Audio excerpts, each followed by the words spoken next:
जोवर वाहे गोदामाई, जोवर वाहे गोदामाई तोवर गाणे गाऊ, या मातीच्या पुण्याईचा टिळा कपाळी लावू, या मातीच्या पुण्याईचा टिळा कपाळी लावू।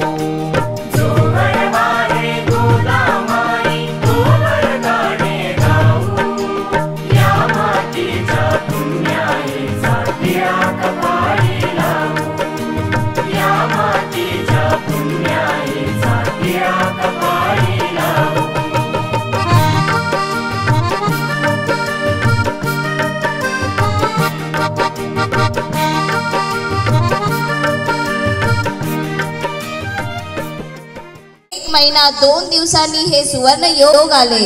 मराठवाड्यात हे तिरंगी ध्वज अभिमानाने फडकले, मराठवाड्यात हे तिरंगी ध्वज अभिमानाने फडकले।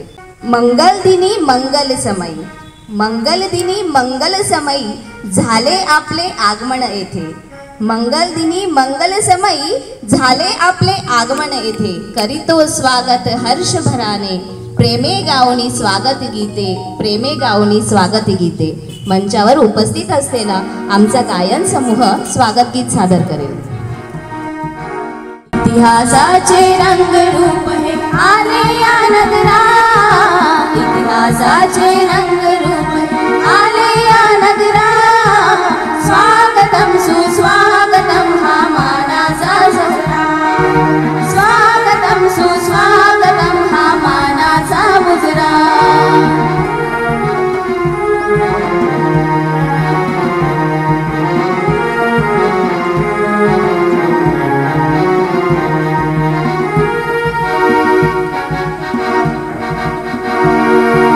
दहा दिशांनी गुणीजन आले, सभा मंडपी स्वागत झाले, दहा दिशांनी गुणीजन आले, सभा मंडपी स्वागत झाले। पूर्व नियोजित अपूर्व घडले, पूर्व नियोजित अपूर्व घडले, सावरला नजरा।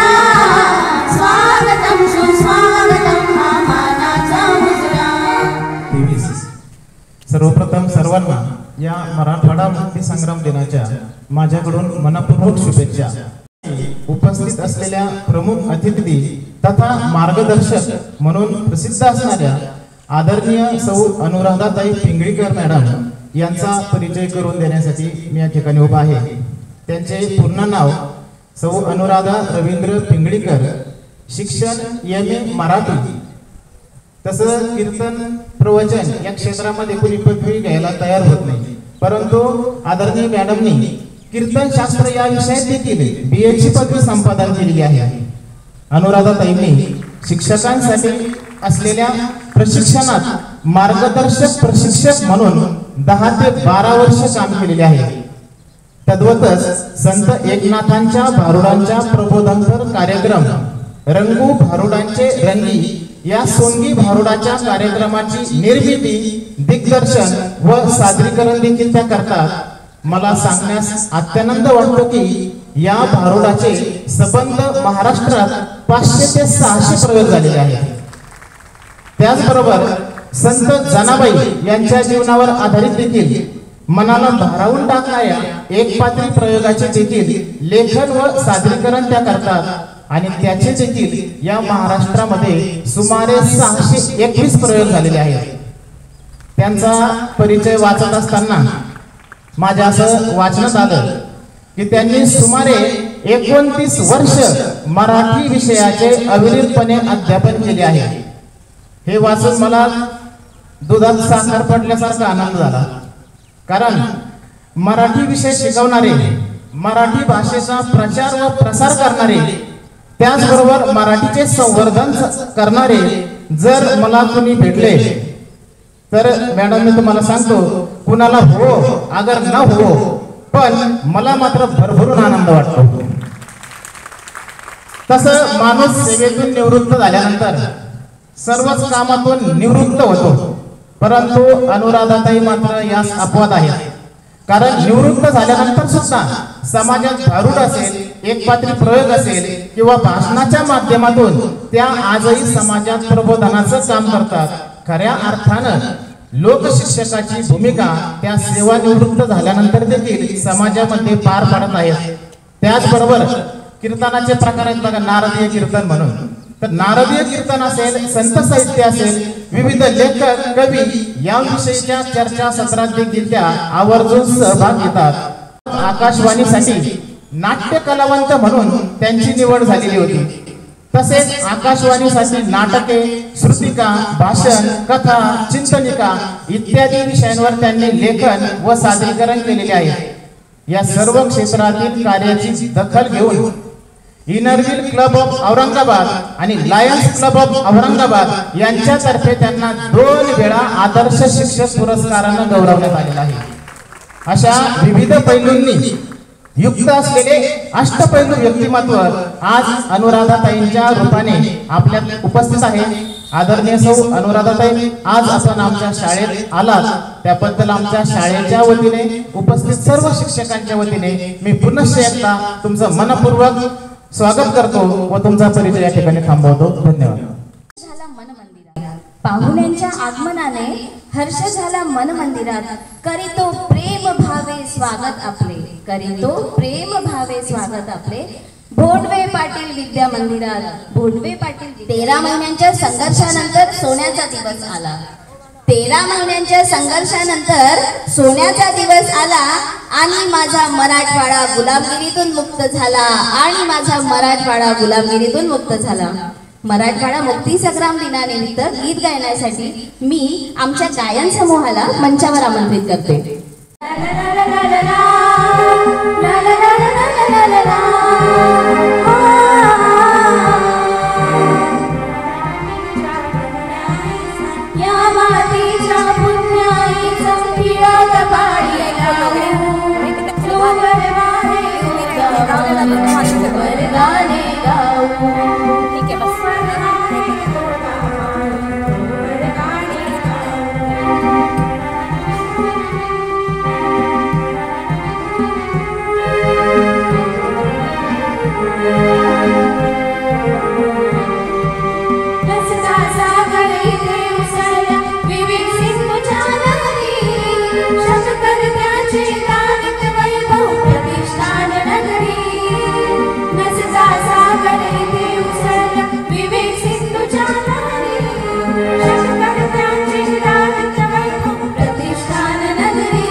श्रोत्याकडे शब्दाची खाण आहे आणि वक्त्याकडे शब्दाची खाण आहे. श्रोते हो, मॅमला जरा लक्ष देऊन ऐका. श्रोते हो, मॅमला जरा लक्ष देऊन ऐका, कारण मॅमच्या शब्दांना अमरत्वाचं वरदान आहे, अमरत्वाचं वरदान आहे. आजच्या प्रमुख पाहुण्या सन्माननीय अनुराधा पिंगेकर मॅम यांना अनमोल मार्गदर्शनासाठी मंचावर यावे अशी मी विनंती करते. गदे भान हो, गौरवाचे गान हो, तिरंग स्वाभिमान हो, तिरंग हीच शान हो, तिरंग दे भान हो, गौरवाचे गान हो. ध्वज उंच आमुचा आमदे सावली, ध्वज उंच आमुचा आमदे सावली, इथे नांदतो सुखे ध्वज हीच माऊली. ध्वज हाच साज हो, सागराची गाज हो, बुलंद आवाज दे जगियास राज हो. प्रणाम हो, प्रणाम हो, त्रिवार घे सलाम हो, प्रणाम हो, प्रणाम हो, त्रिवार घे सलाम हो. मातृभूवर वाकली तुझी कृपा कमान हो, मातृभूवर वाकली तुझी कृपा क्रमान हो. तिरंग स्वाभिमान हो, तिरंग हीच शान हो, तिरंग दे भान हो, गौरवाचे गान हो. आपल्या या लाडक्या तिरंगी ध्वजाला वंदन करण्यासाठी माझ्या संत मीरा विद्यालय या शाळेत हे ध्वजगीत मी कधीतरी लिहिलं होतं आणि ते म्हणताना अंगावर रोमांच येतात. आपल्याकडून हे ध्वजगीत अशी अनेक गीतं त्यावेळेस लिहिली गेली, कारण तिरंग्यावरचं प्रेम हे आम्हाला आमच्या बाबांनी दिलेलं आहे. माझे वडील स्वर्गीय केशवराव रामराव कुलकर्णी काटकळंबेकर हे 1942च्या लढ्यात म्हणजे मुख्य भारतीय संग्राम चलेजाव आंदोलन आणि हैदराबाद मुक्ती संग्राम यात अतिशय आघाडीचे उघड सक्रिय कार्य करणारे मोठे ज्येष्ठ स्वातंत्र्य सैनिक होते. राष्ट्रपती असताना त्यांनी दिल्लीमध्ये तिथे बोलावून काही निवडक स्वातंत्र्य सैनिकांसोबत सत्कार केलेला होता. त्यांना 2 वेळेस ताम्रपत्र त्या वेळच्या पंतप्रधान PV नरसिंहराव असताना तसंच इंदिरा गांधींच्या हस्तेही मिळालेलं आहे. अनेक सन्मान झालेले आहेत. या सन्मानासाठी कोणतंही कार्य त्यांनी कधीच केलं नव्हतं. आपल्याला सगळ्यांना कल्पना आहे की हैदराबाद मुक्ती संग्राम हा एकूणच लोकांना खूप कमी माहिती आहे. का कमी माहिती आहे तर माझ्या बाबांसारखे जे हजारो स्वातंत्र्य सैनिक होते हे सगळे निस्पृह आणि प्रसिद्धी परांगमुख होते. आपण एवढंसं एखाद्या शाळेत आरामात जाऊन आलो, भाषण करून आलो तर स्टेटस टाकतो की मी भाषण केलं, मला बोलवलं. या लोकांनी एवढं मोठं महान कार्य, त्याग, कष्ट, घरादाराची राख रांगोळी करून हे सगळं केलं तरी सुद्धा त्यांनी कुठेही कोणालाही, म्हणजे मी सुद्धा माझ्या घरात रोज उठून हे ऐकत नव्हते की आम्ही असं केलं, आम्ही तसं केलं. या सगळ्या स्वातंत्र्य सैनिकांनी या गोष्टी मनातच ठेवल्या. त्याच्याबद्दल माझ्या बाबांचं एक वाक्य सांगते सर, की भारत मातेची पूजा केली, आपल्या आईचे आपण रात्री पाय दाबून दिले तर आपण दुसऱ्या दिवशी सांगतो का की मी माझ्या आईचे पाय दाबले? तेवढ्या सहजतेनं या सर्व स्वातंत्र्य सैनिकांनी कार्य केलं आहे. त्यामुळे स्वामी रामानंद तीर्थ, सरदार वल्लभभाई पटेल, आदरणीय गोविंदभाई श्राफ, माझ्या वडिलांसारखे असंख्य स्वातंत्र्य सैनिक या सर्वांना वंदन करून आपण कार्यक्रमाला सुरुवात करूया. आपल्या सर, मॅडम, इथले सर्व प्रशासकीय अधिकारी, प्राचार्य, उपप्राचार्य, वेगवेगळे पर्यवेक्षक, सर्व शिक्षक वृंद, या सगळ्यांना तुम्हा सर्वांमधील परमेश्वराला वंदन करून मी थोडंसं बोलण्याचा प्रयत्न करते. माझं वर्णन इथे खूपच केलं गेलं, ती सूत्रसंचालकाची कमाल आहे किंवा परिचय करून देणाऱ्यांच्या मनाचा तो मोठेपणा आहे. मी एक साधी शिक्षिका आहे. देव माझ्याकडनं कीर्तन सेवा करून घेतो, हे माझ्यावरची त्याची कृपा आहे. आता हैदराबाद मुक्ती संग्रामाकडे आपण वळूया. भारतीय स्वातंत्र्य लढा हा अहिंसेच्या मार्गाने लढलेला शांततापूर्ण असा लढा होता, जो 90 वर्ष जवळपास 1857 पासून 15 ऑगस्ट 1947 पर्यंत चालला. या लढ्याचा बराच इतिहास आपण सगळेजण शिकलो आहोत, वेगवेगळ्या ठिकाणी वाचतो, ऐकतो, थोडं तरी त्याबद्दल आपल्याला माहिती आहे. पण हैदराबाद मुक्ती संग्रामाबद्दल आपणास फारसं माहिती नाही. तरी सुद्धा हा लढा भारतीय स्वातंत्र्य लढ्या इतकाच महत्त्वाचा आहे. का महत्त्वाचा आहे बरं? तर मला सांगा की हैदराबाद हे गाव आज सगळ्यांनी पाहिलेलं आहे, शहर आपण असं मध्यभागी आहे. आणि त्या हैदराबाद ह्या एका गावापुरतं नाही, एका शहरापुरता नाही, तर हैदराबाद हे एका राज्याचं नाव आहे. त्या राज्याचा हा मुक्ती लढा आहे.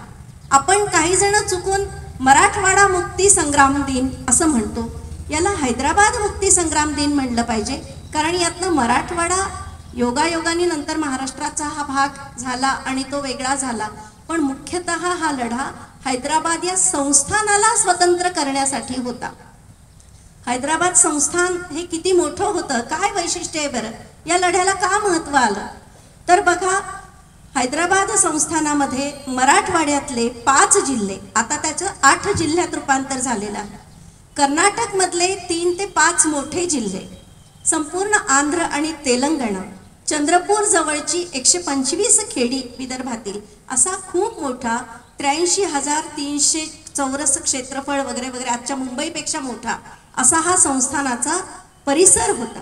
म्हणजे भारतातल्या 538 संस्थानांपैकी हे सगळ्यात मोठं क्षेत्रफळाने मोठं संस्थान होतं, आकाराने मोठं होतं. अजून एक वैशिष्ट्य याचं, हे संस्थान भारताच्या मध्यभागी, उदरस्थानी आपलं पोट कसं आहे तसं मध्यभागी भारताच्या हे संस्थान आहे. सगळ्यात महत्त्वाचं या संस्थानाचं अजून एक वैशिष्ट्य, आपण ज्या काळाबद्दल बोलतोय त्या काळात कोण होता इथला सत्ताधीश, तर मीर उस्मान अली खान हा निजाम. निजाम ही एक पदवी आहे. साधारण 250 वर्षापूर्वी ही निजाम राजवट इथे स्थापन झाली. त्यातला 7वा निजाम 1911 साली पदावर आलेला आहे. त्याचं नाव आहे मीर उस्मान अली खान. हा निजाम पदावर आला, तो अतिशय महत्वाकांक्षी होता, अतिशय काय म्हणायचं हट्टी होता, हेकेखोर होता. त्याची अशी इच्छा होती, त्याचं म्हणणंच होतं की मी स्वयंभू आहे, मी सर्व सत्ताधीश आहे, माझा या जनतेवर अधिकार आहे, कारण या लोकांना आम्ही जिंकून घेतलेला आहे. स्वातंत्र्य मागण्याचा या लोकांना काहीही अधिकार नाही, मी सांगेल तसं यांनी वागलं पाहिजे. हा महत्वाकांक्षी निजाम आहे. दुसरं त्याचं म्हणणं असं होतं की भारत देशात आपण पाहतो की स्वातंत्र्याची चळवळ चालू आहे. तो काळ कसा आहे की गांधीजी भारतात येत आहेत दक्षिण आफ्रिकेतून. लोकमान्य टिळकांचा स्वराज्य हा माझा जन्मसिद्ध हक्क आहे आणि तो मी मिळवणारच असं म्हणत लोकमान्य टिळकांनी मोठी स्वदेशीची चळवळ, स्वातंत्र्यासाठीची चळवळ सुरू केलेली आहे. सगळ्या देशात तिची भरभराट होती.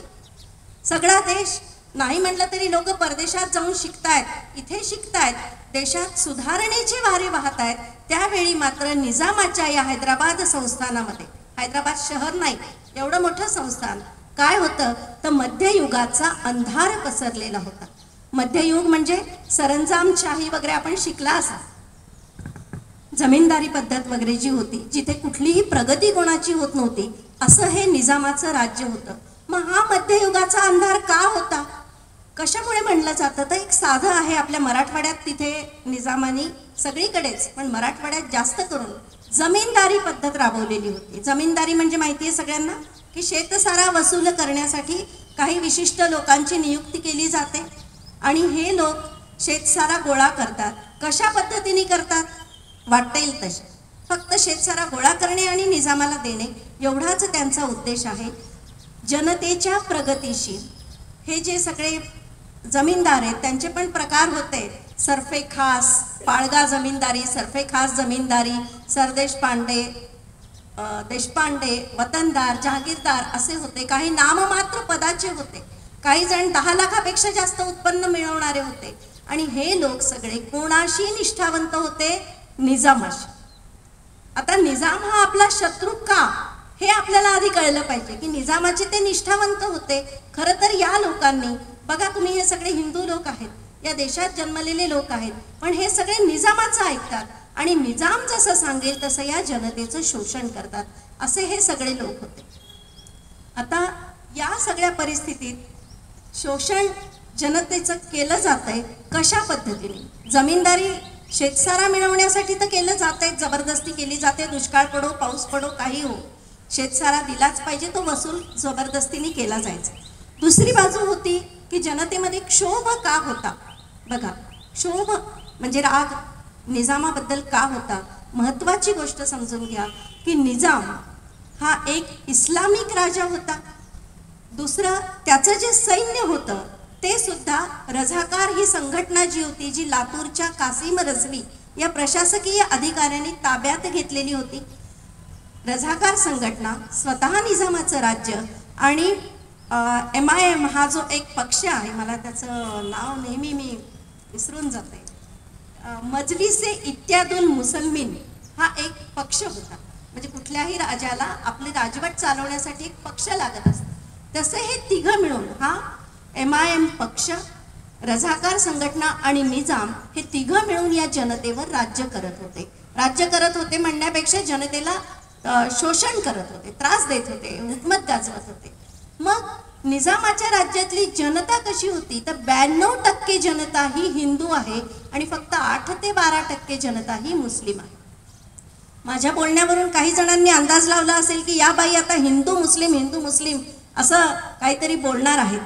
असा मुळीच नाही. निजामाचा हा हैदराबाद मुक्ती संग्राम हा हिंदू मुस्लिम असा धार्मिक लढा नाही. निजामाने जो सगळा संघर्ष केला तो कशासाठी केला? तो निजामाच्या अस्तित्वाचा प्रश्न होता. राजा म्हणून अस्तित्व आणि एकंदर त्याच्या सगळ्याच प्रकारच्या अस्तित्वाचा तो प्रश्न होता.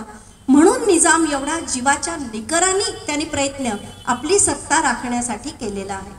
आणि जनतेसाठी हा लढा का होता? तर जनतेच्या मनात क्षोभ होता.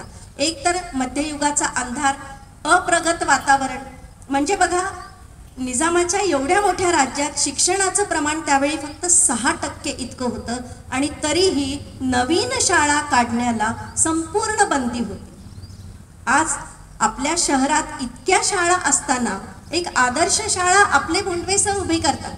मी एक गोष्ट ऐकली होती की राजे लोकांची एक स्पर्धा होती, कोणता राजा चांगला. काही राजांनी महान कार्य करायचे म्हणून देवळं बांधली, काही राजांनी दानधर्म केलं, काही राजांनी काहीतरी मूर्त्या वगैरे मोठे मोठे असे उभे करतात ना, पुतळे स्मारक उभे केले. पण एकाच राजाने उत्तम अशी शाळा काढली आणि तो राजा चक्रवर्ती म्हणून सगळीकडे प्रसिद्ध झाला. कारण शाळा काढणं, उत्तम शिक्षण देणं नुसती शाळा काढणं नाही, तर प्रत्येक कोपरा असा सजवून मुलाचा मानसिक, शारीरिक, बौद्धिक विकास करणं, त्याच वेळेस त्याचं हस्तकौशल्य, व्यवसाय कौशल्य निर्माण करणं, हे सगळं ज्या शाळेतून केलं जातं अशी आपली शाळा आहे. मी नंतर विसरून जाईल म्हणून सुरुवातीला बोलते की मी मनोमन सरांच्या या कार्याला वंदन करते. मी खूप शाळा पाहिल्या, पण एवढी सुंदर, अगदी सुविचारापासून संगीत कक्षापासून प्रत्येक कक्ष, लॅबॉरेटरी, प्रयोगशाळा, लायब्ररी पण असेलच, आपण पाहिजे राहिली, अतिशय उत्तम आहे. अभिनंदन सर तुम्हा सर्वांचंही. एवढा तरुण वर्ग इथे शिक्षक म्हणून आहे. जिथे तरुण वर्ग जास्ती असतो अर्थातच तिथल्या विद्यार्थ्यांचं भवितव्य चांगलं आहे, कारण तुम्ही सगळे टेक्नोसेव्ही आहात, स्मरणशक्ती चांगली आहे, धडपड करण्याची जिद्द आणि उत्साह चांगला आहे, त्यामुळे या शाळेचं भवितव्य नक्कीच चांगलं आहे. तर निजामाच्या राज्यात अशी शाळा काढण्याला मात्र परवानगी नव्हती. होत्या त्या काही, आणि भाषेची पण सक्ती होती. कोणती भाषा? उर्दू भाषा. बघा, निजामाच्या राज्याचा परिसर कसा आहे की मराठवाडा हा कसा आहे, चंद्रपूर आणि मराठवाडा मराठी भाषिक आहे, कर्नाटक कानडी भाषिक आहे आणि आंध्र तेलंगणा हे तेलुगू भाषिक आहे. म्हणजे 3 भाषिक लोक तिथे राहतात. पण भाषा कोणती महत्वाची? उर्दू. सक्ती होती तिची. सर्व शाळांमध्ये उर्दूची सक्ती होती. मराठी भाषेच्या शाळा 3च होत्या, एक विवेकवर्धिनी, एक डावरे स्कूल आणि औरंगाबादची अभिमानानं सांगा वाटतं सरस्वती भुवन विद्यालय, ही मराठी शिक्षण देणारी शाळा गोविंदभाई श्राफ त्यावेळेस इथे होती. आणि या मराठी शाळांवर सुद्धा, सर्वच शाळांवर, मराठी 3ही शाळांवर बंधन काय होतं बघा. तुम्ही इथे छान प्रार्थना, शाळा उघडल्याबरोबर जो परिपाठ असतो, जी प्रार्थना असते, ती मराठीतून म्हणायची नाही, हिंदीतून म्हणायची नाही, वंदे मातरम म्हणायचं नाही, काही नाही. काय म्हणायचं? तर त्यांच्या प्रार्थनेच्या ओळी मला ओळी पाठ नाहीत, अर्थ लक्षात आहे की हे निजामा, तुझ्या कृपेमुळे आम्ही इथे सुखात राहत आहोत. हे निजामा, तुझ्या कृपा छत्राखाली आमचं जीवन खूप चांगलं चाललेलं आहे. देवा, या निजामाला उत्तम आयुष्य लाभू दे, आरोग्य लाभू दे, निजामाचा जय जयकार असो, जय जयकार असो, अशी निजामाची स्तुती आणि त्याच्यासाठी आशीर्वाद मागणाऱ्या, वरदान मागणाऱ्या प्रार्थना गाण्याची सक्ती होती. मग या सगळ्या संस्थानात अजून एक निजामाने गंमत केली होती की धर्म खातं स्थापन केलं होतं. जसे प्रत्येक खाते असतात डिपार्टमेंट, आणि प्रत्येक माणसाला म्हणजे तुमच्या माझ्यासारख्या सामान्य माणसाला जर लग्न करायचे तर आपल्या वडिलांनी तिथे पत्रिका घेऊन जायची, अर्ज करायचा की आमच्या घरी लग्न लावायचे तर कृपया आम्हाला परवानगी द्यावी. आमच्या घरी मुंज आहे, बारसं आहे, मंगळागौर आहे, जे काय असतं कार्यक्रम आपले छोटे मोठे, साखरपुडा आहे. प्रत्येक दिवाळी तुम्हाला मोठी काही जत्रा असेल, जत्रा बित्रा तर बंदीच होती, छोट्या छोट्या घरगुती कार्यक्रमांसाठी सुद्धा परवानगी घ्यावी लागायची. लोक अतिशय दुःखी व्हायचे की साधं लेकरू घरात जन्मलं, त्याचं बारसं करायचं आणि परवानगी धर्म खात्याची घ्यायची. बरं, घ्यायला पण हरकत नाही, पण ती मिळतच नव्हती ना. इतक्या अडकाठ्या आणल्या जायच्या की लोक अतिशय चिडत होते की आम्हाला आमचं वैयक्तिक धार्मिक जीवन जगता येत नाहीये. एक किस्सा खूप छान आहे, म्हणजे हा काही क्षोभ निर्माण व्हावा किंवा इतिहासातली गोष्ट काढून आता त्याच्यावरून कोणी भांडण करावं, वाद करावा, हिंदू मुस्लिम दंगली घडवाव्यात असं नाही. पण अशी घटना घडली होती की एका मंदिराचा कळस उंच होता आणि त्याची सावली बाजूच्या मशिदीवर पडत होती, म्हणून निजामाने तो कळस सुद्धा कापून टाकला होता. एवढी हुकुमशाही.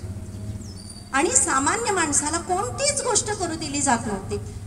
धार्मिक क्षेत्रात नाही, वैयक्तिक नाही, सगळ्यांचे मुलं बाळं शिकत होते बघा पूर्ण भारतात. त्यावेळेस वकील होत होते, काही शिक्षक होत होते, कार्य करत होते. आणि निजामाच्या या हैदराबाद संस्थानात मुलांना शिकू दिलं जात नव्हतं.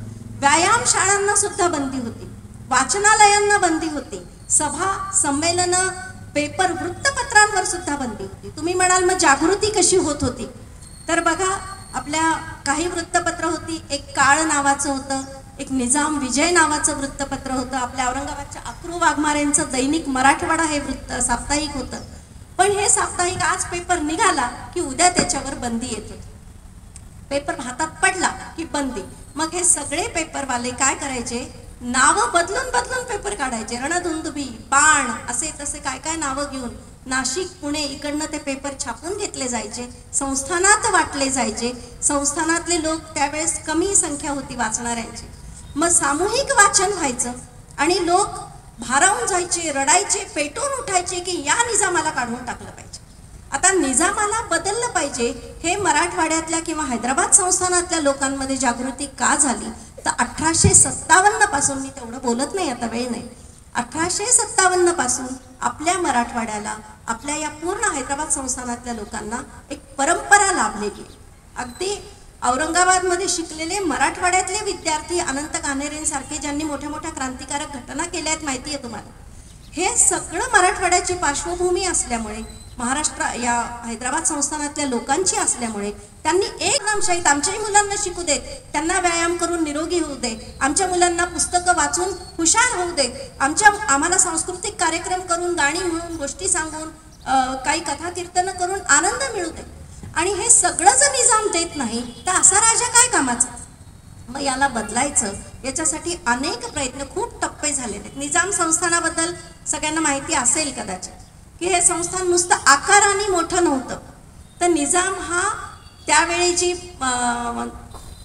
काय म्हणतात त्याला, सर्वे केला त्याच्यानुसार निजाम हा जगभरातला 3ऱ्या क्रमांकाचा श्रीमंत माणूस होता. 3ऱ्या क्रमांकाचा. त्यांनी अनेक धावपट्ट्या विकत घेतलेल्या होत्या, त्याच्याकडे रणगाडे होते, त्याच्याकडे बॉम्ब होते. त्यावेळेसचा एक मोठा स्मगलर आहे, त्याचं नाव मला आता पाठ नाही, तो स्मगलर सुद्धा त्यांनी पाळलेला होता असं आपण म्हणूया.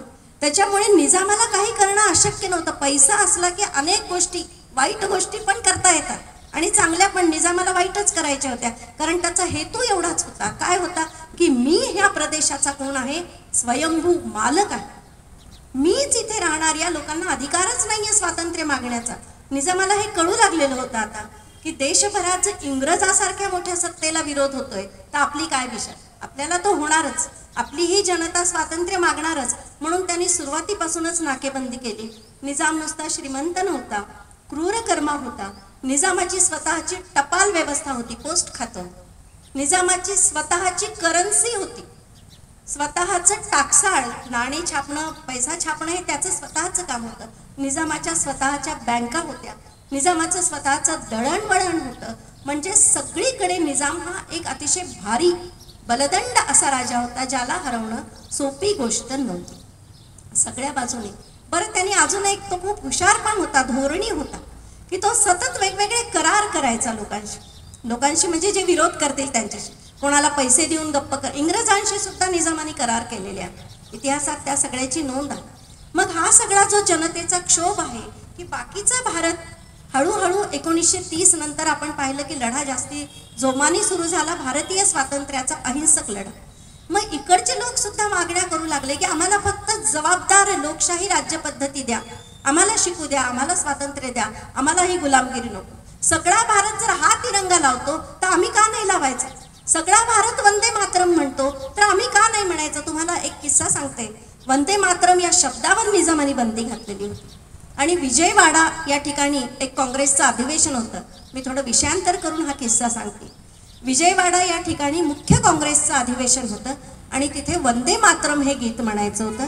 त्यासाठी मुद्दाम म्हणून 40 विद्यार्थ्यांची निवड केलेली होती. त्यात माझे बाबा होते, ते त्यावेळेस छोटे विद्यार्थी म्हणजे 18-19 वर्षाचे होते. आणि निघताना प्रत्यक्षात 40 पैकी गळत गेले, 2-4च विद्यार्थी तिथे गेले. आणि माझे बाबा त्यावेळी विजयवाडाच्या त्या अधिवेशनात जाऊन वंदे मातरम हे गीत त्यांनी पूर्ण गायलं. येताना एक माणूस त्यांच्यावर सतत नजर ठेवून होता. त्यांना कळत होतं की ह्याने आपल्याला वंदे मातरम म्हणल्याबद्दल पकडण्यासाठी, त्यावेळेस काही मोबाईल वगैरे नव्हते, ते लक्ष ठेवून असायचे ते लोक तरी सुद्धा. आणि बरोबर ते बासर नावाचं गाव आहे बघा सरस्वतीचं, तिथं आल्यावर त्या त्यांच्याजवळ दारुगोळा पण होता, तो त्यांनी खाली फेकला त्या नदीमध्ये तिथल्या पुलावरून. आणि त्या माणसाने त्यांना हाताला असं चिरूट, माहितीये का, सिगारेट सारखं ओढायचं असतं ते चिरूट, आगीचं पेटतं, ते माझ्या वडिलांच्या डाव्या हातावर कोपरापासून ते इथे खालपर्यंत असं पोळवत नेलं जवळपास 10 ते 15 मिनिट, की सांगा तुम्हीच वंदे मातरम म्हणलं आहे का? अतिशय कष्ट, आम्ही त्या सगळ्या जखमा, त्या वेदना, त्या गोळ्या आम्ही सगळं हे पाहिलेलं आहे, ऐकलेलं आहे. आणि असे अनेक किस्से माझ्या वडिलांच्या बाबतीत आहेत की जे एका वंदे मातरमसाठी घडलेला हा किस्सा. वंदे मातरमचा दुसरा किस्सा सांगते. आपल्या औरंगाबादला शासकीय महाविद्यालय आहे, माहिती आहे सगळ्यांना. त्या महाविद्यालयात त्यावेळी गोविंदभाई श्राफ, ज्यांची आपण आता प्रतिमा पूजन केलं, हैदराबाद संस्थानातलं एक महत्वाचं व्यक्तिमत्व, जे शिक्षक होते गोविंदभाई श्राफ यांना, ते शिक्षक होते तिथे. आणि त्यांच्या 137 विद्यार्थी त्यांच्याकडे एकदा गेले आणि म्हणाले की सर, गुरुजी जे काय ते आम्हाला वंदे मातरम म्हणायचं आहे, आम्हाला वंदे मातरम म्हणायचे, त्याच्यावर बंदी आहे, आम्हाला निजामाचं कौतुक करणारी कविता प्रार्थना म्हणायची नाही. आपले गोविंदभाई म्हणाले की तुमचा मुद्दा बरोबर आहे, पण तुम्ही वंदे मातरम समूहाने म्हणाल तर तुम्हाला परिणामाला तयार राहावं लागेल. आणि ते विद्यार्थी म्हणाले की होय, आम्ही तयार राहतो. पुढे या सगळ्याच स्वातंत्र्य सैनिकांचं शिक्षण भारत स्वतंत्र झाल्यावरच झालेलं आहे. ह्या सगळ्या मुलांनी गंमत बघा, गोविंदभाई श्राफांचे हे 137 विद्यार्थी पुढे हैदराबाद मुक्ती संग्रामातले महत्वाचे स्वातंत्र्य सैनिक आहेत सगळे, ज्यांनी वंदे मातरम पासून सुरुवात केली. आजही तुम्ही शासकीय महाविद्यालयाजवळ गेलात तर तिथे वंदे मातरम सभागृह दिसेल सगळ्यांना. हे सभागृह त्या वंदे मातरम ही चळवळ ज्या 137 मुलांनी केली त्यांच्यासाठीच्या स्मरणार्थ बांधलेलं हे सभागृह आहे. मुद्दाम सांगितलं की आपण औरंगाबाद काय संभाजीनगरमध्ये राहतो म्हणून. आता इथे अशी चळवळ फोफावत होती. हे 137 विद्यार्थी आणि त्यांच्यासोबत अनेक विद्यार्थी, अनेक तरुण मुलं वेगवेगळ्या प्रांतातून मराठवाड्याच्या हैदराबाद संस्थानातल्या येत होते. स्वातंत्र्याच्या मागणीसाठी जोर धरत होते, आपल्या पद्धतीनं प्रयत्न करत होते. पण एक घटना अशी घडली की एक मुलगा एकदा सोलापूरच्या स्टेशनवर आला. तो रेल्वे स्टेशनवर उभा राहिला, कारण तिथे रेल्वेने गांधीजी येणार होते. त्याला गांधीजींना बघायचं होतं. त्याचं भाग्य असं थोर की तो इथे उभा राहिला, नेमका गांधीजींचा डबाच त्याच्या समोर आला. साक्षात बापू गांधीजी समोर उतरले, त्यांनी प्रणाम केला. त्यावेळी बापू म्हणाले, अरे पाया काय पडतोस, नमस्कार काय करतोस, करायचंय ते या भारत मातेसाठी काहीतरी कर. तो म्हणाला, नक्कीच बापू, मी नक्कीच असं काहीतरी करून दाखवेल तुम्हाला. त्या मुलाचं नाव होतं खेडगीकर. त्याचं नाव काय होतं, आडनाव खेडगीकर. मी नक्कीच तुम्हाला काहीतरी करून दाखवेल ज्याचा तुम्हाला अभिमान वाटेल. आणि त्या मुलाने तिथून पुढे त्या क्षणापासून सगळं शिक्षण सगळं सोडलं. तोच म्हणजे आपण ज्यांचं प्रतिमा पूजन केलं, स्वामी रामानंद तीर्थ. आणि त्यांनी हैदराबाद संस्थानात ते आले. त्यांनी म्हणजे स्वातंत्र्य सैनिकांचं संघटन बांधायला सुरुवात केली 1932ला. मग त्यांनी मार्गदर्शन घेतलं गांधीजी, नेहरूजी, पटेल यांचं, की मला हैदराबादात तुम्हाला इंग्रजांशी लढायचे, आम्हाला दुहेरी लढायचे, इंग्रजांशी आणि निजामाशी. निजामाचं म्हणणं काय होतं एव्हाना सगळ्यांना कळलंय की मला स्वतंत्र राहायचंय. जसा पाकिस्तान आहे बघा आज आपल्या बाजूला, निजामाला वाटत होतं की पाकिस्तान मुस्लिम लीगची मागणी जशी मंजूर झाली तशी आपली पण होईल आणि आपला देश स्वतंत्र राहील. कल्पना करा, भारताच्या मध्यवर्ती ठिकाणी असा एक वेगळा देश असला असता काय झालं असतं बरं? भारतीय अखंडता टिकली असते का? भारतीय सार्वभौमत्व टिकलं असतं का? दळणवळणाचे केवढे मोठे प्रश्न निर्माण झाले असते. एक कोपऱ्यात तिकडे उत्तरेकडे काश्मीर आहे, त्याच्या सीमेवरच्या प्रश्नांनी आपण अजून हैराण आहोत. तर असा मध्यभागीचा हैदराबाद ज्याच्या सीमा सगळ्या बाजूंनी भारतात मिसळतात, त्या हैदराबादमध्ये जर एक वेगळा देश असला असता तर काय झालं असतं? हा हैदराबाद संस्थानाचा जो लढा आहे, हा लढा भारतीय स्वातंत्र्य इतका महत्वाचा का आहे? तर हैदराबाद मुक्त झालं म्हणून भारतीय स्वातंत्र्याला परिपूर्णता आली, व्यापकता आली, अर्थपूर्णता आली. म्हणून हैदराबाद मुक्ती संग्राम हा भारतीय लढ्या इतकाच महत्वाचा आहे. मग भारतीय नेत्यांनी सांगितलं, नेहरूजी, गांधीजी, पटेल यांनी, की आपण हैदराबाद स्टेट काँग्रेसची स्थापना करू. बघा हा पण मुद्दा महत्वाचा. त्यांनी कर्नाटक स्टेट काँग्रेस स्थापली का? तेलंगणा स्टेट काँग्रेस किंवा मराठवाडा स्टेट काँग्रेस स्थापली का? नाही. कोणती स्थापली? हैदराबाद स्टेट काँग्रेस. कारण संस्थानाचं नाव काय आहे? हैदराबाद. त्याच्यात एवढे सगळे भाग येतात. आपण मराठवाडा मुक्ती संग्राम म्हणतो, तो मराठवाडा मुक्ती संग्राम नाही. मुळात हा मराठवाडा महाराष्ट्राचा भागच कधी झाला? 1956 पर्यंत तो हैदराबाद संस्थानातच होता. 1 मे 1960ला महाराष्ट्र स्वतंत्र झालं आणि मग मराठवाडा म्हणतो आपण. ढोबळ मनाने तो शब्द आपण वापरतो, त्याला हैदराबाद मुक्ती संग्राम म्हणलं पाहिजे. मग हैदराबाद स्टेट काँग्रेसची स्थापना झाली. लगेच निजामाने काय केलं असेल? तिच्यावर बंदी घातली. 32 ते 38 ही बंदी होती. या दरम्यान स्वातंत्र्य सैनिकांचं खूप मोठं संघटन चालू होतं. गोविंद पानसरे, हुतात्मा गोविंद पानसरे नाव आपण ऐकलं असेल, नांदेड जिल्ह्यातले. मी नांदेड माझं माहेर आहे, माझे बाबा नांदेडचे. त्यांनी तिथे नांदेड जिल्ह्यातल्या जमीनदारी पद्धतीला विरोध करण्यासाठी नांदेडच्या त्या 10,000 हेक्टर मधल्या लोकांनी शेतसारा देऊ नये म्हणून मोठी चळवळ उभी केली. निजामाच्या लक्षात आलं की अरे या एवढ्या मोठ्या भागातून आपल्याला शेतसारा मिळत नाही, मग काय केलं पाहिजे? कोणी केलं हे सगळं? या गोविंद पानसरे नावाच्या माणसाने केलं. अतिशय वाईट पद्धतीने त्यांची हत्या केली गेली आणि एक गोविंद पानसरे मारले गेले. त्याच्यातून अनेक गोविंद पानसरे पुढे असे या भागात झालेले आहेत. अनेकांच्या हत्या झालेल्या आहेत. अनेक जण कार्याला पुढे एका एका ठिणगीतून अनेक ज्वाळा तयार होतात, तशा त्या तयार होत गेलेल्या आहेत. आणि मग हे सगळे लोक स्वातंत्र्य सैनिक, प्रत्येक जिल्ह्यात असे स्वातंत्र्य सैनिक होते, प्रत्येक घराघरात होते. प्रत्येक घरात म्हणजे लोकसंख्येच्या प्रमाणात म्हणू आपण. असे अनेक स्वातंत्र्य सैनिक तयार झाले ज्यांनी हैदराबाद स्टेट काँग्रेसला सपोर्ट केला, सहकार्य, पाठिंबा दिला, त्याचा भाग झाले ते. पण हैदराबाद स्टेट काँग्रेस ही अहिंसक आहे, कारण भारताचा लढा अहिंसक आहे. पण इथे गंमत अशी झाली की जसं जसं निजामाच्या लक्षात आलं की आपलं राज्य धोक्यात येऊ लागलंय, तसतसं त्यांनी रझाकारांना जास्ती परवानगी दिली की तुम्ही वाटेल तेवढे अत्याचार करा. आणि रझाकार लोकांनी अतिशय, म्हणजे त्याचा सगळा हिशोब लिहिलेला आहे. एक पत्रिका, काहीतरी अॅट्रॉसिटी आणि काहीतरी नाव आहे त्याचं, मोठा पुस्तक आहे ज्याच्यामध्ये किती अत्याचार झाले रझाकारांकडनं याची आकडेवारी सहित दिलेला ते पुस्तक. तर असे अत्याचार रझाकारांचे इतके वाढले की घराघरात पोरी बाळींना पळून नेलं जाऊ लागलं, जमिनी लुटल्या जाऊ लागल्या, जमिनी घेऊन टाकल्या जात होत्या, घरदारं जाळली जात होती, माणसांचे खून होत होते. आणि अहिंसेवर विश्वास आहे, शांतता पाहिजे, लोकशाही पाहिजे, लोकशाहीसाठी लढाय, लोकशाही भारतासाठी लढाय. पण समोर जर जीवत जातोय, आई बहिणींची आबरू लुटली जाती, तर काय करायचं हा प्रश्न आपल्या स्वामीजींनी, रामानंद तीर्थ यांनी गांधीजींना विचारला. पण गांधीजींनी परवानगी दिली आहे की ठीक आहे तुम्ही शस्त्र बाळगा, पण कशासाठी? स्वसंरक्षणासाठी. आपणहून हल्ला करायचा नाही. पण जर कोणी हल्ला करतंय तर त्याचा प्रतिकार मात्र झाला पाहिजे. आणि मग ही शस्त्रास्त्र चळवळ जी सुरू झाली तर ते उगीच कोणी उठलं आणि चाकू घेऊन निघालं असं नाही. याच्यासाठी हा लढा पूर्ण सुनियंत्रित, सुनियोजित आणि मार्गदर्शक लढा होता. नेहरू, पटेल, गांधी अशा मोठ्या नेत्यांचं याला मार्गदर्शन होतं. आणि मग या सगळ्या स्वातंत्र्य सैनिकांना शिक्षण दिलं गेलं. कशाचं? शस्त्र चालवण्याचं. मग भारमार बंदुका असतील, हातबॉम्ब असतील, पेट्रोल बॉम्ब असतील, ते कसे तयार करायचे एका शिक्षकाने तयार केलेच.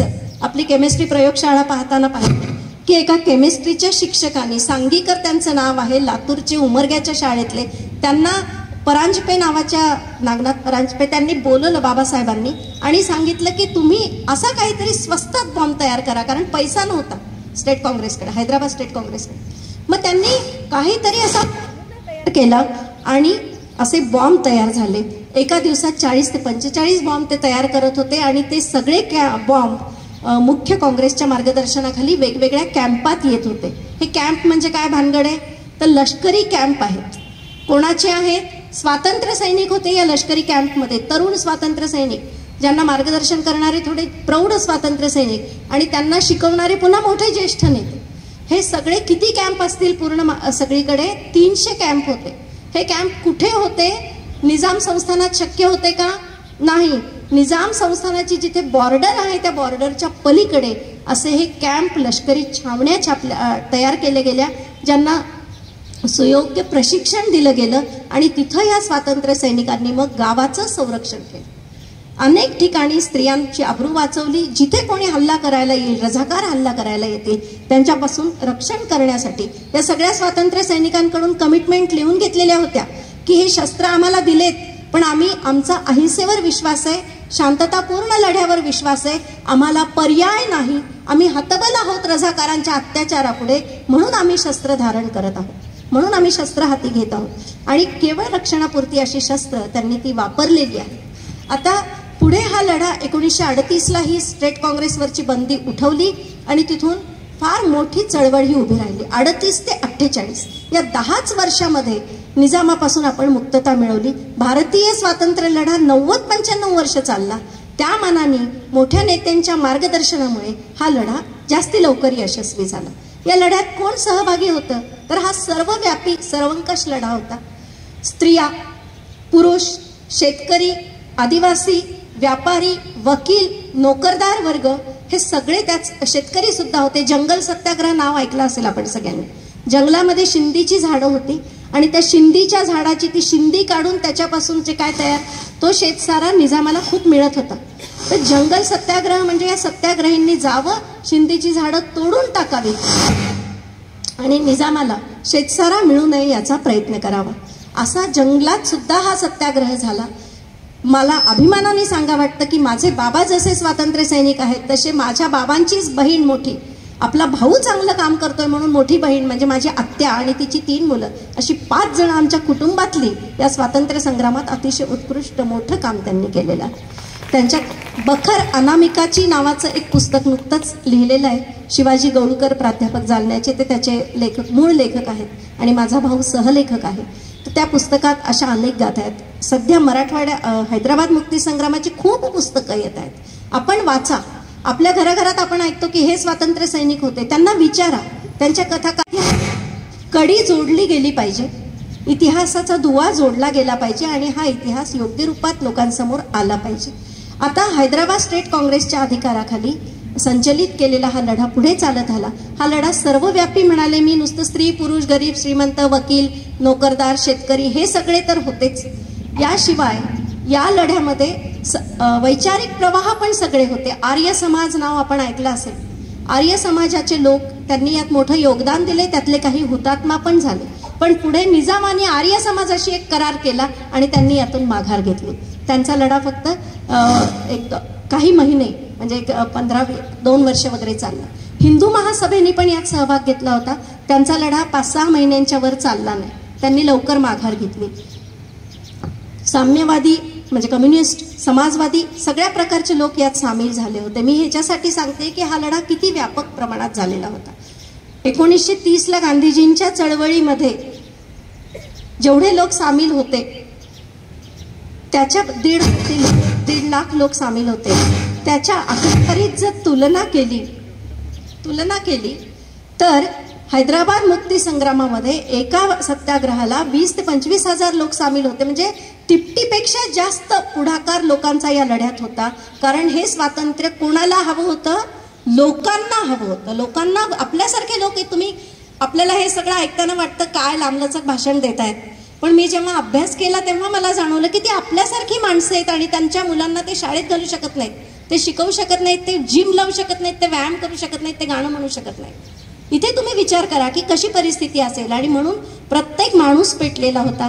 स्त्रिया, बायका, घरगुती बायका, विधवा बायका, नवविवाहित बायका यांनी सुद्धा सगळ्या स्वातंत्र्य सैनिकांना जेवू खाऊ घालण्याचं 100 भाकऱ्या थापायच्या त्या एका वेळेस. इकडनं तिकडं टोपलीमध्ये बॉम्ब नेऊन द्यायच्या बायका. मी ज्या कॉलेजमध्ये नांदेडला शिकले तिथल्या प्रिन्सिपल सुद्धा स्वातंत्र्य सैनिक होत्या, ताराबाई परांजपे नावाच्या. म्हणजे हे असं खूप जवळून ही माणसं पाहण्यात आली आहेत. ज्यांनी पाहिली त्यांना त्याचं थोडंफार तरी महत्त्व कळतं. पण ज्या नवीन पिढी पुढे हा इतिहास येतच नाही, त्यांना वाटतं आहे काहीतरी 17 सप्टेंबरला चांगली सुट्टी असते, झेंडा लावायचा, वेगळं पटकन घरी सोडायचं, देत बसले भाषण आपले. असं नाही. आपण निदान हे समजून तर घेतलं पाहिजे. याच्यातून एखादा कोणीतरी लिहिणारा होतो, कोणीतरी इतिहास मांडणारा होतो. तुम्ही मुलांना सांगू शकता. ॲक्शन तिथली महत्त्व. गाव आहे गोवर्धन सराळा नावाचं. तिथे त्या कॅम्पवर माझे वडील होते. त्या सगळ्यांनी काय करावं या कॅम्पमधल्या लोकांनी, तर निजामाचं जिथे राज्य आहे, जिथं ठाणं आहे, पोलीस ठाणं म्हणा, लष्कर, तिथे हल्ला करायचा या स्वातंत्र्य सैनिकांनी. ते गाव मुक्त करायचं, तिथे तिरंगी झेंडा लावायचा आणि त्या गावाचं रक्षण करायचं. म्हणजे पुन्हा तिथं निजामाचं राज्य येऊ द्यायचं नाही. अशी गोवर्धन सराळ्याची 8 गावं माझे वडील आणि त्यांची टीम, जे आपण विजयेंद्र काबरा नाव ऐकलं असेल औरंगाबादमध्ये सगळ्यांनी, त्यांच्यासोबत माझे बाबा होते, बन्सीलाल लड्डा यांनी अशी 8 गावं सोडवली, स्वतंत्र केली, त्यांचं रक्षण केलं, तिरंगा लावला.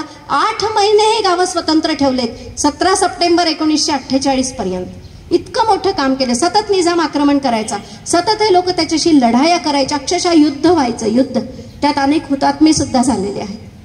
आता या सगळ्या अशा घडामोडी घडत असताना पैशाची गरज होती.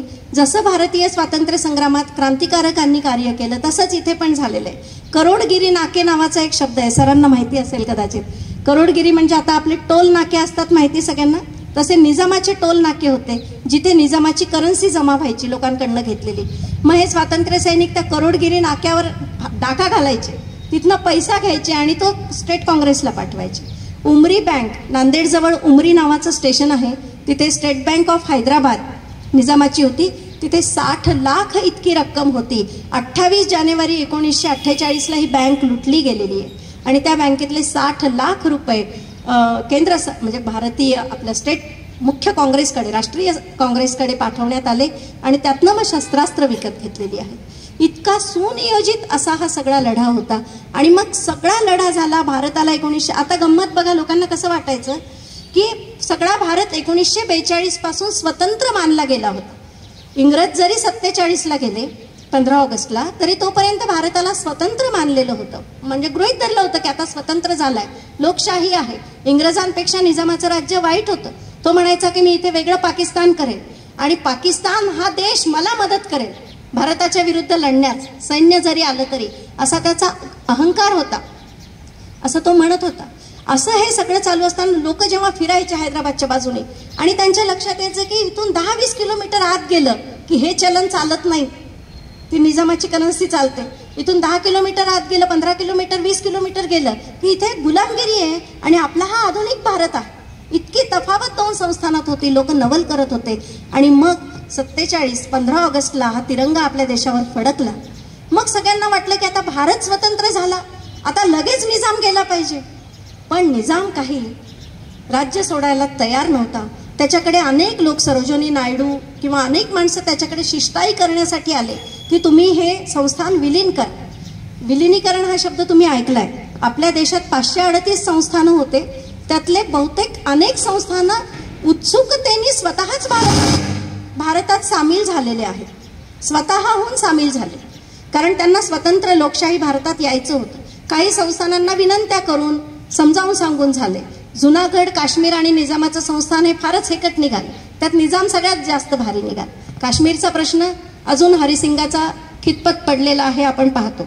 आता भारत तर स्वतंत्र झाला, निजामांनी त्यावेळी मग या स्वामीजींनी आणि गोविंदभाईंनी विनंती केली आपले तेव्हाचे पहिले गृहमंत्री सरदार वल्लभभाई पटेल यांच्याकडे, नेहरूजींच्याकडे, की आम्हाला तुम्ही आता सैन्याची मदत पाठवा आणि आमचं संस्थान मुक्त करा.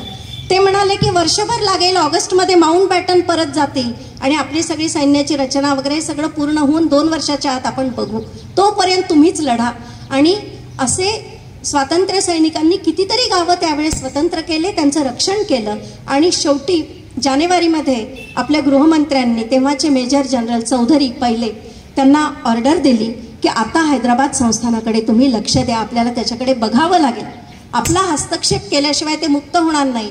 आणि जनरल चौधरींनी 6 ते 7 महिने या संस्थानाचा अभ्यास केला. कोणते स्वातंत्र्य सैनिक मदत करतील, किती करतील, कशी करतील, जनतेचं मत काय. या बरं अजून एक गंमत अशी आहे की यात फक्त हिंदूंनी लढा दिला नाही, अनेक मुस्लिम होते जे निजामाच्या विरुद्ध होते. शोएबुल्ला खान या पत्रकाराची निजामाने हत्या केली, तो मुस्लिम होता, त्याच्यासोबत मुस्लिम लोक खूप होते की ज्यांना निजामाची गुलामगिरी नको होती, कारण ती सरंजामशाही होती. हबीबुद्दी खान औरंगाबादचे, ते पण स्वातंत्र्य सैनिक होते, मुस्लिम स्वातंत्र्य सैनिक होते, दलित स्वातंत्र्य सैनिक होते. अशा या सगळ्या स्वातंत्र्य सैनिकांना मुस्लिम, दलित, हिंदू प्रकारच्या स्वातंत्र्य सैनिकांनी हा लढा लढवला. आणि मग जनरल चौधरी यांनी 12 सप्टेंबर या दिवशी लढाईसाठी 40 रणगाडे वगैरे घेऊन ते निघाले, आपल्याला माहिती आहे. आणि ते बार्शीकडून, बार्शी माहिती आहे ना, सोलापूर बार्शी, त्या भागातनं त्यांनी या संस्थानात घुसायला सुरुवात केली. सुरुवातीलाच निजामाने इतका प्रखर त्यांच्यावर हल्ला केला की त्याच्यात आपले भारतीय सैन्याचं थोडंसं नुकसान झालं. आणि मग जनरल चौधरींना ती गोष्ट लागली की असं नाही, याला असं तसं घेऊन चालणार नाही, याच्याशी थेट लष्करी पद्धतीने वागलं पाहिजे, जो अंगावर आला त्याला लष्करी पद्धतीने उत्तर दिलं पाहिजे, हे ठरवलं. आणि मग असं काबीज करत आणलं त्यांनी. त्यांना वाईट वाटत होतं की संस्थानातली जनता आपल्या या लष्कराच्या गाड्यांवर आपण तिरंगा लावलाय आणि यांच्यात हे लावू शकत नाहीत, हे भारत माता की जय म्हणू शकत नाहीत. भारतासाठी हा लढा दिलाय स्वातंत्र्य सैनिकांनी, नुसत्या निजामाला घालवणे आणि भारत स्वतंत्र करणे. कारण निजाम राहिला असता तर भारतीय स्वातंत्र्याला काहीच अर्थ राहिला नसता, वेगळा देश असता तर. मग जनरल चौधरींनी एक एक भाग, एक एक गाव, जिल्हा स्वतंत्र करत करत ते कुठपर्यंत आले, हैदराबाद चारमिनार पर्यंत आले. तो दिवस होता 17 सप्टेंबर, आजचा दिवस. आणि त्या दिवशी 75 वर्ष झाली, अमृत महोत्सव आहे आज. आणि मग त्या दिवशी सरदार वल्लभभाईंनी चारमिनारवर झेंडा लावताना निजामाला रेडिओवरून आदेश दिलेला आहे की आता तुम्ही आम्हाला शरण या. मीर उस्मान अली खान, 7वा निजाम, आता तुम्ही आम्हाला शरण या. तेव्हाही निजाम सांगत होता की मी स्वयंभू आहे, हे गुलाम आहेत, त्यांना अधिकारच नाही स्वातंत्र्य मागण्याचा. पण शेवटी भारतीय स्वातंत्र्यापुढे आपला निभाव लागूच शकत नाही हे कळल्यामुळे निजामाने शरणागती पत्करली आणि चारमिनार, हैदराबाद इथे तिरंगा लागला. हैदराबाद संस्थान भारतात सामील झालं. खूप जणांना असं वाटेल की केवळ लष्करी हल्ल्यामुळेच हैदराबाद संस्थान मुक्त झालं का. हैदराबाद संस्थानाचा हा जो लढा आहे 1911, 1920, 1932, 1938 असे त्याचे वेगवेगळे टप्पे आहेत. 1946 पासून सशस्त्र लढा अतिशय वेगवान झालेला आहे. अशा विविध टप्प्यातून हजारो क्रांतिकारकांच्या जीवनाची राखरांगोळी करत हा लढा यशस्वी झालेला.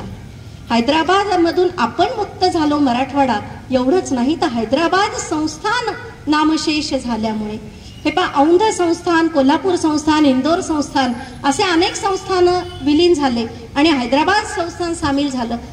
केवळ आम्हाला काय अनुदान द्या किंवा आम्हाला सवलती द्या असे लढे करणं, काहीतरी मिरवणुका काढणं, काहीतरी आक्रमणं करणं, दंगल, मेकअप करणं, फॅशन करणं, काहीतरी आचकट विचकट सिनेमे वगैरे बघत राहणं आणि फॅशन करून खूप मॅचिंग करून मी किती श्रीमंत आहे याची चढाओढ करणं, यापेक्षा सामाजिक सौहार्द राखणं, आपला हा देश अधिक बलदंड, बलवान, प्रगत, विज्ञाननिष्ठ आणि जगात ज्याचं नाव रोशन करण्यासारखं करण्यासाठीच आपण सिद्ध झालं पाहिजे.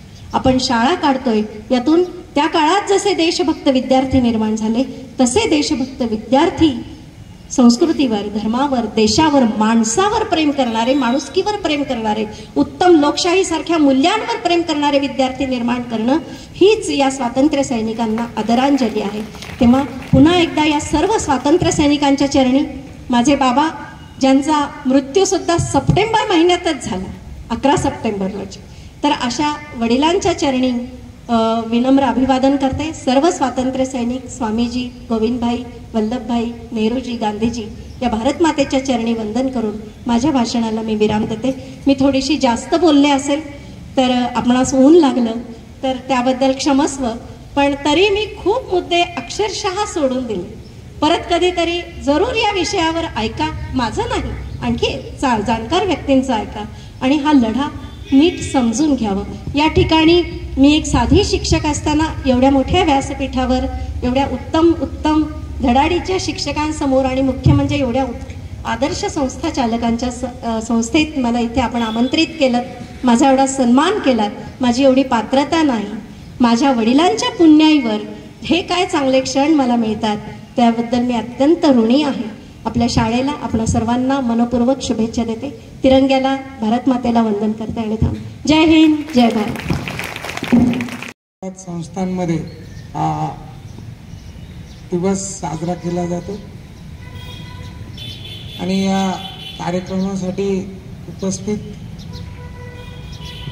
पिंगळीकर मॅडम आणि त्यांचे चिरंजीव आणि प्रेरणा या ठिकाणी मिळालेली आहे.